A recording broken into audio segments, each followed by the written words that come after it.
las características de un futuro ingeniero electricista. Aquí tenemos unas animaciones donde pues, el ingeniero futuro de ingeniería eléctrica en sistemas de potencia se va a poder desempeñar en el futuro.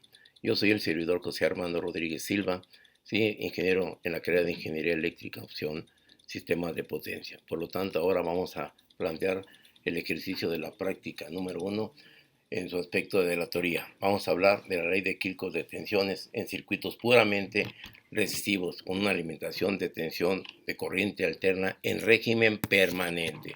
Por tal razón, para ese tipo de conocimiento se requiere que el muchacho adquiera los conocimientos y la forma de onda de una corriente alterna. Aquí tenemos planteado en la parte superior izquierda la forma de onda y tenemos la ilustración de una lámpara incandescente del punto de vista más práctico. En el momento que se cierra la lámpara tenemos una forma de onda de tensión de corriente y de tensión en el lado derecho. Por lo tanto, la tensión y la corriente se encuentran en fase. Por lo tanto, en esta forma es analizar en forma experimental las caídas de voltaje o tensión en un circuito puramente resistivo alimentados con una fuente de tensión de corriente alterna, conocido normalmente como un alternador, y demostrar la ley de tensiones de Kirchhoff. Por lo tanto, se requiere conocer que la función de una onda senoidal está en función a que el voltaje instantáneo es igual al voltaje máximo por la función seno omega t, donde omega es la característica de la aceleración angular donde está incluida la frecuencia. Y la intensidad, pues, por lo tanto, aplicando la ley de Ohm, va a ser igual a que el voltaje máximo, el seno de omega t, sobre la resistencia, o sea, la oposición, en este caso, pues, circuitos puramente resistivos.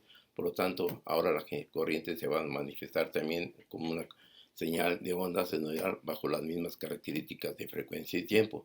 Por lo tanto, la característica que relaciona la frecuencia en la aceleración angular, que es igual a 2πf, donde veremos más adelante en física, en características de la inductancia y la capacitancia, cómo va a variar esa acción, lo cual da como resultado que la corriente también varía sinusoidalmente en base a esa función, que la I máxima en valor máximo es igual al voltaje máximo sobre la posición que es la resistencia. Por lo tanto, la corriente alterna, tenemos la gráfica en forma senoidal, donde tengo la tensión y la corriente empiezan desde el origen y tendremos una onda senoidal de tensión y de corriente, y representando su característica de ángulo. Aquí lo manifestamos más claramente, donde la gráfica de senoidal azul nos da el voltaje máximo, mientras que la corriente es de color rojo, que está en fase con la tensión. Por lo tanto, tenemos las características que en un circuito serie, paralelo o mixto puramente resistivo se dice que la tensión con respecto a la corriente, el ángulo de desplazamiento entre ellas es de 0 grados, por lo tanto el coseno de 0 grados es 1, y vamos a manifestarlo con las características más adelante de potencia. Pero también cabe mencionar que el valor de tensión de corriente alterna tiene valores instantáneos de la señal. Por lo tanto, estos valores instantáneos están en función a la posición que se encuentra el conductor con respecto a las líneas de fuerza.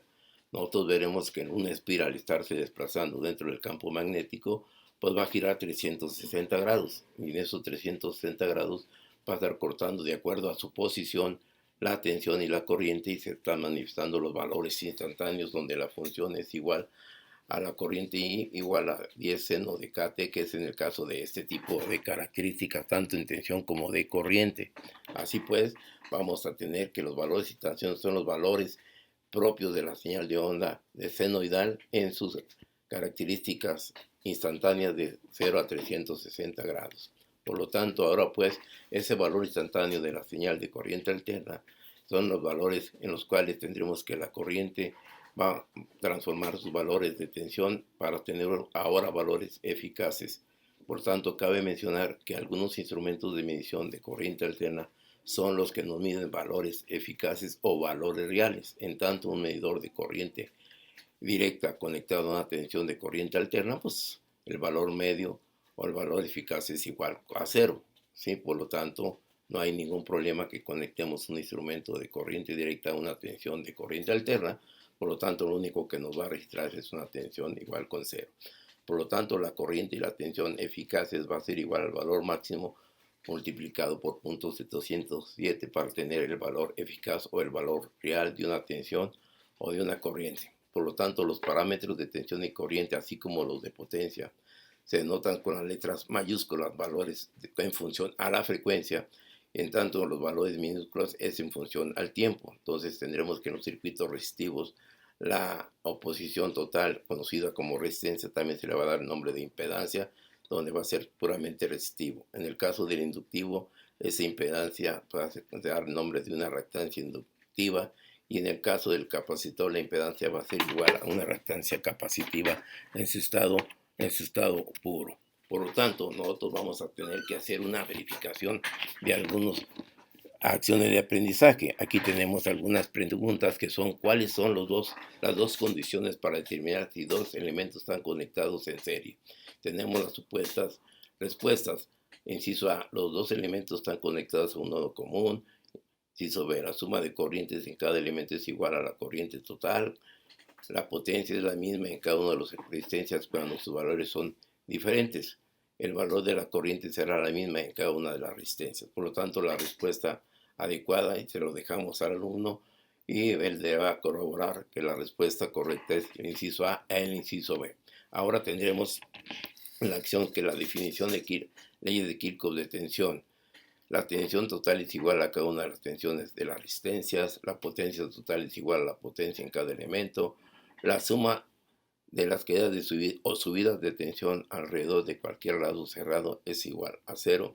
Las tensiones que entran a un nodo es igual a la suma parciales que tienen en el nodo. Por lo tanto, la respuesta correcta será el inciso C. Asimismo, tenemos ahora la siguiente. Los tres resistores R1 y R2 y R3 se conectan en serie. Encuentre el valor de cada resistor si la resistencia total es de 42 kΩ.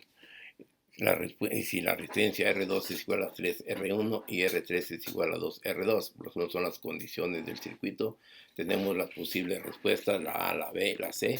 Por lo tanto, la respuesta correcta sería la letra A. Tres resistencias R1 y R2 y R3 se conectan en serie a una fuente de tensión de 120 volts. Sus valores son 200 ohm, 100 ohm y 75 ohm. Si la potencia nominal de cada resistencia es de 25 watts, encuentre la magnitud de la tensión y potencia en cada una de ellas. Por lo tanto, aquí pues no queda otra más que aplicar la ley de Kirchhoff, la ley de Watt. Por lo tanto, tendremos nosotros que podremos determinar las características de tensión en cada elemento, y la respuesta correcta sería el inciso B. Lo dejamos al alumno que corrobore este tipo de respuestas.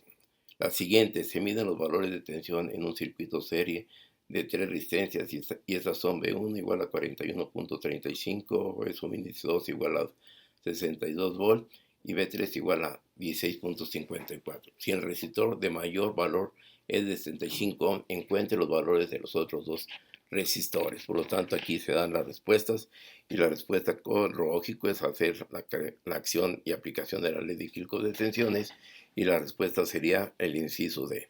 ¿Cuáles son los valores de tensión en los resistores del problema anterior si la potencia nominal de cada uno de ellos es de 25 watts? Cabe ser mencionado que todo elemento debe tener dos características, ya sea potencia y corriente, o ya sea corriente y tensión, ¿sí? O ya sea potencia y resistencia. Por lo tanto, deberán tener esas dos características para poder ver qué condiciones nominales se le pueden aplicar.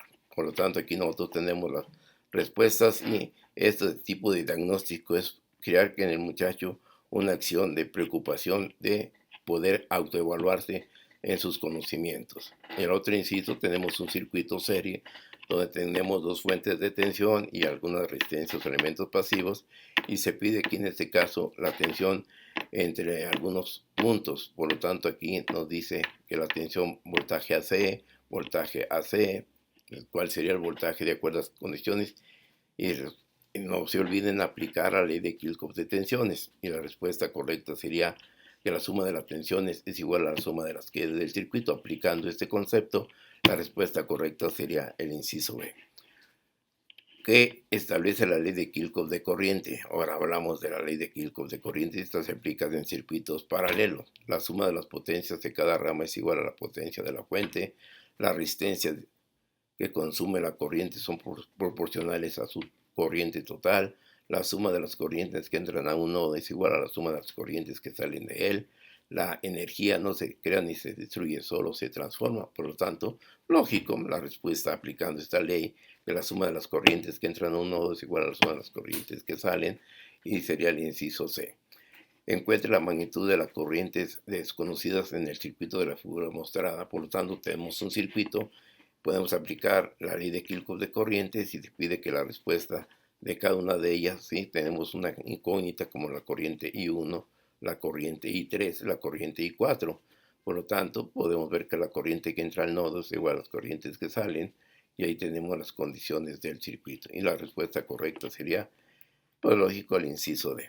Ahora, por último, tenemos un circuito paralelo, donde podemos ver nosotros que el circuito de la figura se conecta a una fuente de tensión de 120 volts, o quizá cabe hacer mención que pues aquí nada más estamos haciendo el punto de vista teórico y pues no estamos dando un valor de potencia a las resistencias. Por lo tanto, ¿cuál será la corriente total del circuito? Si nosotros aplicamos estos 120 volts, podemos ver que las tres resistencias primeras están en paralelo, por lo tanto la resistencia total sería igual a la resistencia, el valor de la resistencia entre 3, porque los valores son los mismos, o podemos aplicar la expresión de la suma, el producto sobre las sumas, y después eso hacerlo en paralelo con el R4, y por lo tanto nosotros tendríamos que la respuesta correcta sería la respuesta 2. Aquí hacemos el bosquejo para que el alumno, el suscriptor, pues hagan sus operaciones. Continuamos. ¿Sí? Listo. Por lo tanto, esperemos que esta ilustración sea propia y vamos a aplicarlo desde el punto de vista experimental.